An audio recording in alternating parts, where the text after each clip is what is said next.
Stoners, welcome to another edition of Sticks-n-Stonez. I am your host, Brent Elrod, and today I am going to be pairing the M81 Blackened by Drew Estates with El Padrino Anejo Tequila. Yep, we're going with tequila today. I haven't done a tequila in a while. I kind of thought it was due, and this kind of looked like a good one. So I really do think you need to kind of prepare yourself for it's kind of a flavor explosion. I want to remind you that the links to the spirit and the cigar will be in the description of the audio. So when you listen to, those of you that are on live stream, when you listen to the audio in a few days, find out all the particulars of the last half, you'll have a link there so you can, while you're listening, you can go shop. So I'm very excited about this pairing. I think it's going to be great. I've been kind of hanging on to this M81 for a while, and I finally felt like I wanted to get it out today. So right after this, we are going to pop the cork, cut the stick, and get to toasting. Now, let's go ahead and start with the star of the show. The Blackened M81 cigar is handcrafted by the masters at Drew Estates. You know, Drew Estates is one of my top 2 or 3 brands. I love what Drew Estates puts out, and this particular stick, it just boasts all kinds of qualities. A dark, oily wrapper that promises to be robust and complex and have a great flavor profile. Actually, Drew partnered with Blackened American Whiskey, which in and of itself was a collaboration between James Hetfield. Those of you that know your 80s metal, you'll know that James Hetfield is one of the founding members of Metallica. That's where the M81 gets its name from. M, Metallica, 81, as in 1981, when the group launched. So it was a collaboration between James Hetfield and Sweet Amber Distilling. This particular stick is a Robusto 5x50 on the ring gauge. Its origin is Nicaragua. It was, as we mentioned with Drew Estates, the factory was La Gran Fabrica, Drew Estate. The filler, it's kind of peculiar, is Nicaraguan and U.S. Pennsylvania Green River 1 sucker. Now that's somebody knew what they were doing when they named that particular tobacco leaf. They're both Maduros. The binder is also from the U.S. It is a Connecticut River Valley broadleaf that is also Maduro. And the wrapper, ding, ding, ding. Can anybody guess what the wrapper is? The wrapper is a beautiful Mexican San Andres. This was released about a year ago, November of 2022, and it is regular production, so it looks like it's going to be around for a while. So visually, it is kind of a little bit more. I'll hold it up here to the camera so you can see it. It is a little bit kind of rougher exterior, I guess you'd say, a little more rugged stick. It has tight yet visible seams. It's got minimal veining, but the veins that's on it are fairly pronounced. You can see them really well. You can feel them under your fingers. It's got a little hint of tooth, and I think I mentioned, and you can see, it's a really dark chocolate brown. And they kept the banding very simple. There's the foot band, and there's the top band. Not going for a huge pop from the banding, but I like it. It works well. On the nose, I get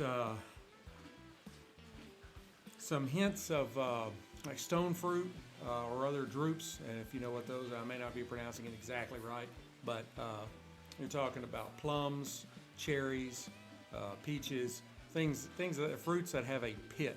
They're not seeded, as opposed to like berries that have multiple seeds inside.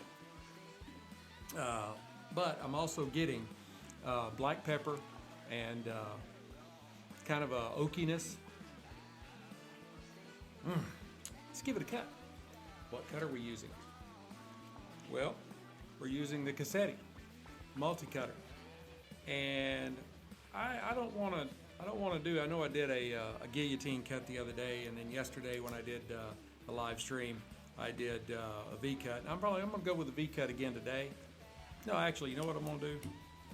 I'm gonna wing it. I'm gonna punch cut it. Oh, in case I didn't mention it, this has a very large and well-positioned double cap. Some people will tell you not to wet the end of the cigar, that you're a newbie if you wet the end of the cigar before you cut it, but I think it just makes it easier to cut. So, to each his own, right?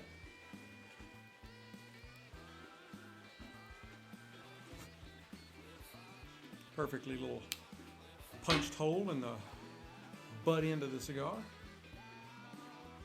The ass end, if you will.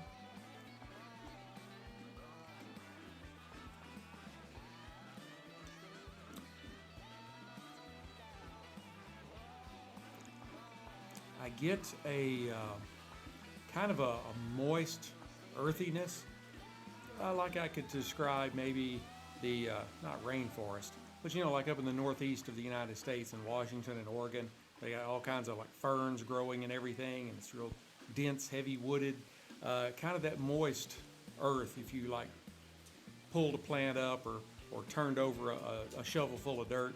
I think most of you probably know what I'm talking about. But that's the first thing that I get.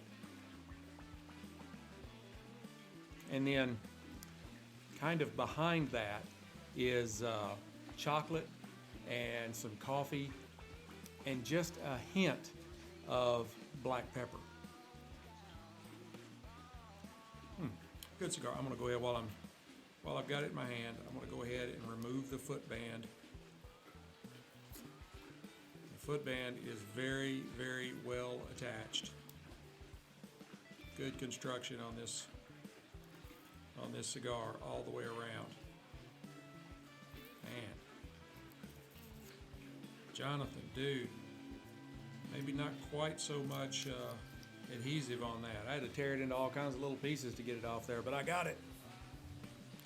All right, now let's bring out the Co-Star, the perfect counterpart to this, and that is El Padrino Anejo Tequila. It is aged for a minimum of 12 months in oak barrels. This particular tequila is known for its kind of deep amber color, as those of you on the live stream can see,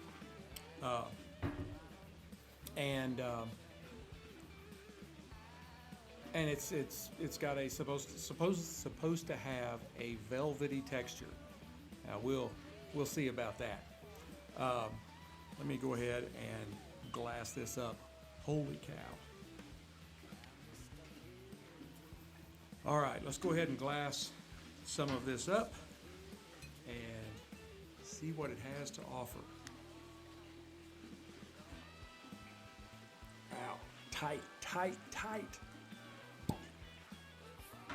Nice cork pop. All right, here we go.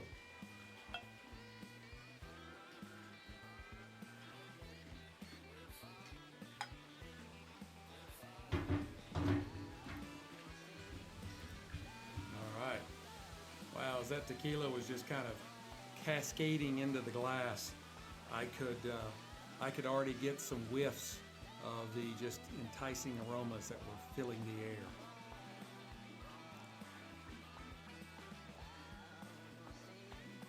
And that's just hinting at the rewards that are coming.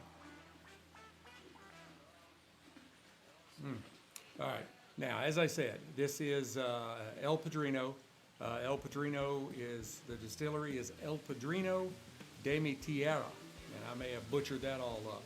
It is in the Jalisco region of Mexico, and the agave region is Los Altos and to the Tequila Valley in Jalisco.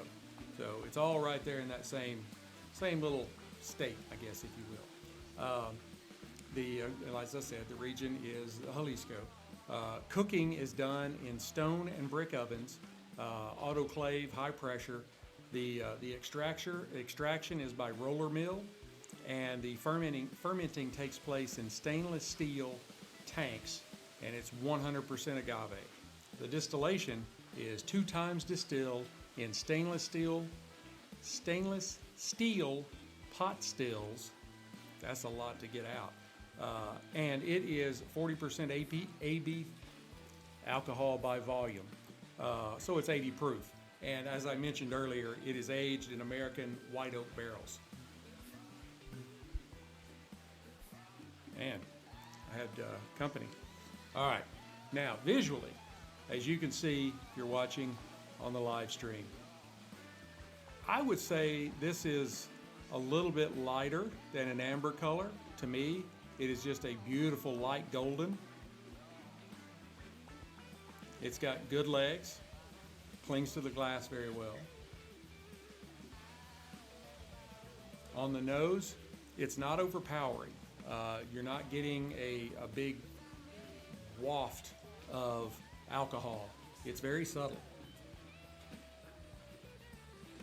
I get vanilla and caramel, oak, and then it kind of starts, those are kind of the main aromas that you're getting, but then it kind of falls off, and in lesser quantity you have like black pepper and cinnamon. All right, I'm going in. My mouth is just watering from all of this. This is just amazing.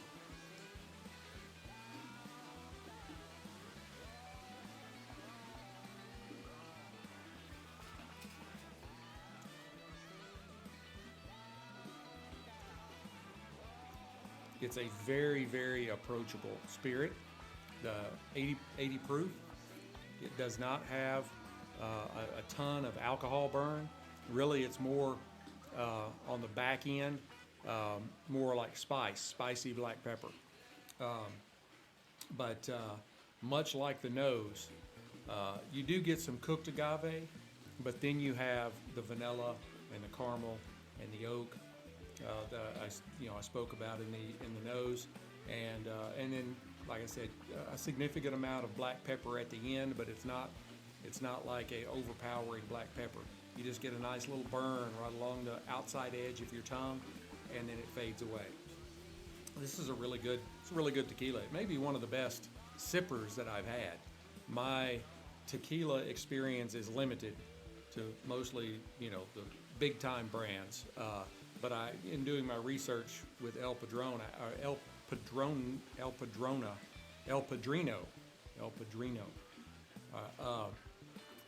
I did find that, I think this was ranked like 95 by, the professional folks.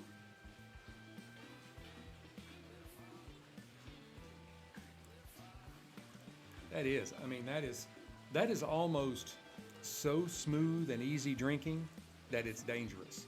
You'd be like, oh yeah, give me a whole glass of that. That's really good. I could drink a lot of that. And then you wind up waking up the next morning wanting to know where your keys are. So be careful. Tequila will sneak up on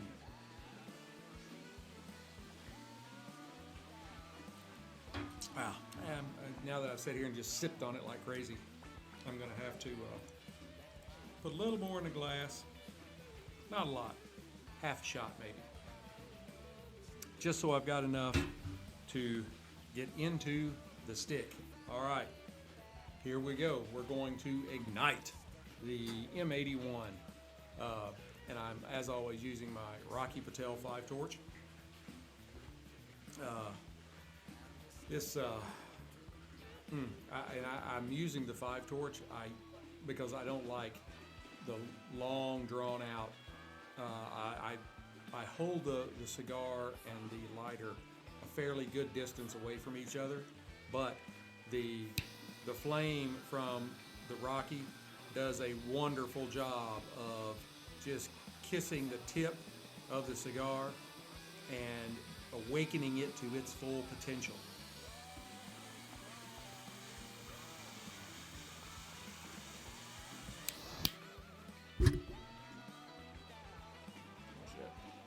Damn near caught my microphone on fire. Still smoking.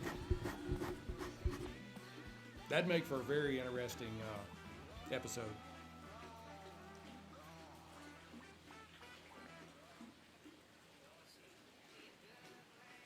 I can say right off that it's not as smoky as most of the other Drew Estate products. Most of the Drew Estate lines just produce huge volumes of smoke. This one is not like that, but it's not bad.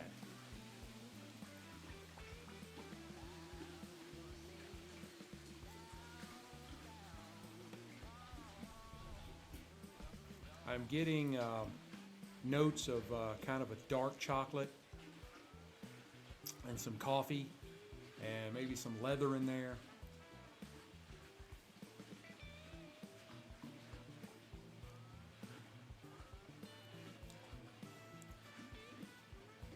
Getting some retro black pepper in the retro inhale. All right, let's try them together.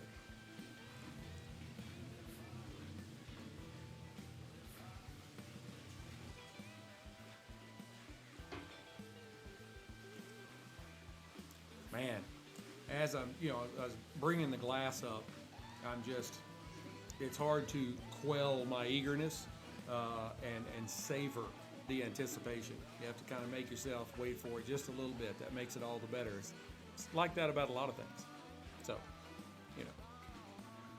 But as I was taking a sip, I'd just taken a good draw off the cigar, and the smoothness of the sip just kind of washes over my palate and starts intertwining with the flavors off of the cigar, and they just kind of, I don't know, hey, let's go all out with descriptions.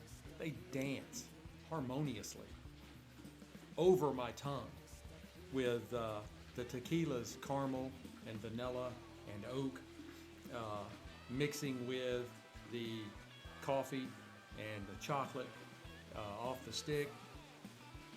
And I hope I'm being very descriptive so you can really get a feeling of what this experience is like.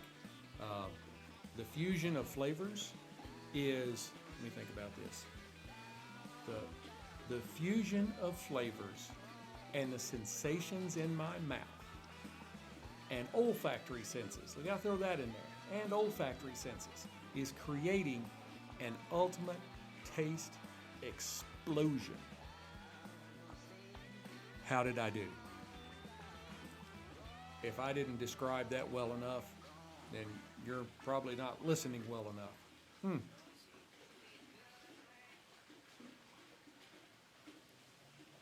Now, when I first started, when I first lit it and started to burn, I thought it was going to have a fairly significant dip in it, but I haven't done anything, and it has pretty much straightened itself right on up. So, it may have just been the product of a bad person lighting it. I think I'm pretty experienced in lighting cigars, though.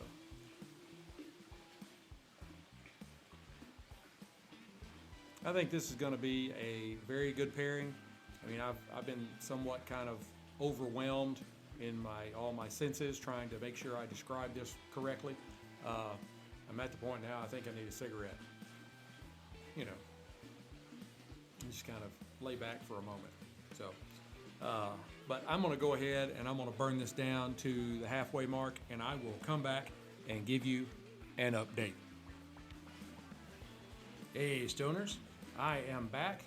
We have made it to the half, and the stick is still holding pretty true to the cold draw and aroma. with a smooth and mellow profile and a flavor that is just bursting with earth and dark chocolate and coffee, leather. There's a little bit of pepper in there. The tequila is a wonderful complement that is very complex with notes that are blending harmoniously with the stick. I'm going to go ahead and burn this down to the band, and I will come back and give you my final thoughts. Hey, Stoners, as we reluctantly near the end of this incredible pairing, I would like to invite you to try this extraordinary combination for yourself. Let your senses embark on a journey that will leave you craving for more, because I sure am. Thank you for joining us for this unforgettable experience. I have thoroughly enjoyed every single puff and sip. If you've enjoyed the episode, hit like, subscribe, share, notify on whichever channel you happen to be watching or listening on, so that you can stay tuned for more of these extraordinary pairings and exciting adventures. The last half of the cigar was really, there wasn't a whole lot of change throughout the cigar. It stayed very consistent. There were, earthiness and dark chocolate and some black pepper, but in the last half, you did pick up a little bit more woodier and creamier palate notes. It was a very good stick. I would give it an 85 matchsticks. The tequila was excellent. It was very complex and flavorful and paired very well with this M81. I'd give it an 81 Whiskey Stones or Tequila Stones, whatever you want to say. And I would urge you to try both. I really hope you've enjoyed this episode as much as I've enjoyed bringing it to you. Please let me know your thoughts. Leave a comment in the comment section. Don't forget to hit like, subscribe, share, notify, so that you know when I drop new content, and share the snot out of it. We're really growing, and I'm really happy, and I want to keep it going. I have some great pairings and some great content coming up. You can find me pretty much anywhere. As you're already listening to this, you know. But I'm on Amazon Music. You can find me on the Amazon shopping app. You can find the episodes there. You can go visit I'm transitioned off before I needed to. We're on Amazon Music, the Amazon shopping app, Apple Podcast, iHeartRadio, Spreaker, Spotify, Pandora, and a whole host of smaller ones. And I'm really trying to push Spreaker right now, so I encourage you to download their free app and sign up for free and listen to us over on Spreaker. I really like their platform, and they allow us, their technology allows us to post on YouTube, even though it's not a video.